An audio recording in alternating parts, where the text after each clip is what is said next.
Hello मेरे प्यारे दोस्तों, आप सभी को मेरे यूट्यूब चैनल कहानी का खजाना में स्वागत करती हूँ। आई होप आप सभी लोग खुश होंगे, स्वस्थ होंगे। चलिए दोस्तों, आज आप सबको मैं एक नई कहानी सुनाती हूँ। मेरी भाभी लता 28 साल की बहुत ही खूबसूरत जवान औरत है। भैया भाभी की शादी को 2 साल हो गए हैं।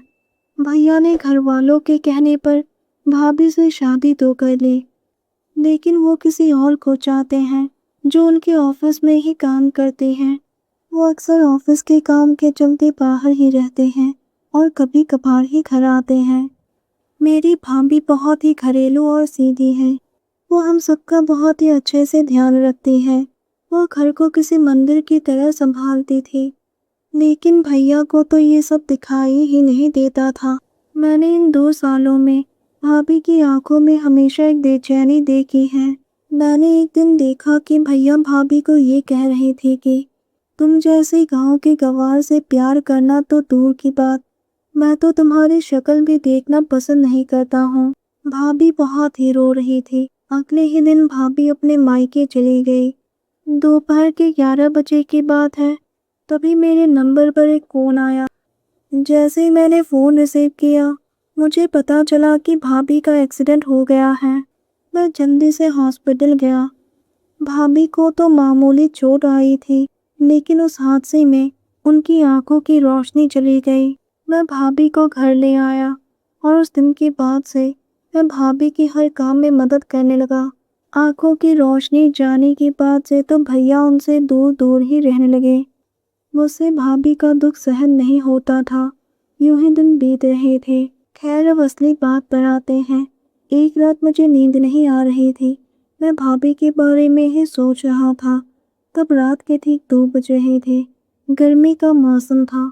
तभी मुझे किसी की आहट सुनाई दी। मैं बिस्तर से उठा और मैं दरवाज़ा खोलकर जैसे ही बाहर निकला, मैं भाभी से टकरा गया। मैंने कहा, भाभी आप इतनी रात को बाहर क्यों आई है? भाभी ने कहा, मुझे बहुत ही प्यास लग रही है। दोस्तों, चैनल पर पहली बार आए हैं तो इस वीडियो को लाइक शेयर और सब्सक्राइब करें और एक प्यारा सा कमेंट ज़रूर कर दें। तो मैंने कहा, भाभी आपने मुझे आवाज़ क्यों नहीं दी? भाभी ने कहा, देवर जी अब सो रहे थे। पूरे घर में सन्नाटा था। मम्मी पापा नीचे के कमरे में सो रहे थे। मैं भाभी का हाथ पकड़कर कमरे में ले गया और उन्हें आराम से बिस्तर पर बिठा दिया और किचन में पानी लेने गया। जब पानी लेकर वापस आया तो भाभी की साड़ी का आंचल नीचे गिरा हुआ था। मैंने भाभी को अपने हाथों से पानी पिलाया। पानी पिलाते हुए कुछ बूंदें उनके होठों से बह रहे थे। मैं बस भाभी की ओर ही देख रहा था। भाभी की तरफ मुझसे देखी नहीं जा रही थी।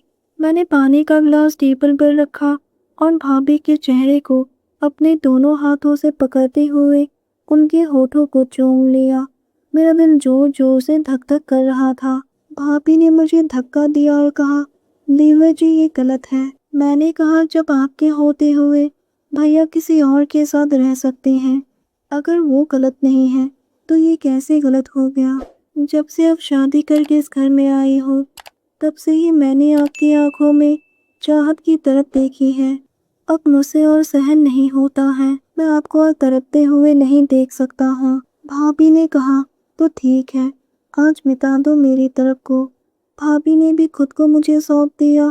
फिर मैं भी भाभी की तरफ को मिटाने लगा। भाभी मीठी आहें भर रही थी। भाभी ने कहा, काश मैं इस पल को अपनी आंखों से महसूस कर पाती तो मुझे और खुशी होती। जब आंखें थी तो प्यार के लिए तड़प रही थी, और जब प्यार मिला तो अपनी आंखों से महसूस भी नहीं कर पा रही हूँ। तुमने तो मुझे आज वो खुशी दी जिसके लिए मैं 2 सालों से पागल हो रही थी। मैंने कहा, भाभी अगर आप कहो तो मैं ये खुशी आपको हमेशा के लिए देना चाहता हूँ। भाभी ने एक प्यारे से मुस्कान दी और मुझे अपने गले से लगा लिया। उस दिन के बाद से भाभी बहुत ही खुश रहने लगी। उन्हें अब भैया की कमी महसूस नहीं होती है, बल्कि अब उन्हें मेरी चाहत की ज़रूरत है। दोस्तों, आप सबने अपना कीमती समय निकाल कर इस वीडियो को सुना, इसके लिए आप सभी को धन्यवाद कहती हूँ। धन्यवाद दोस्तों।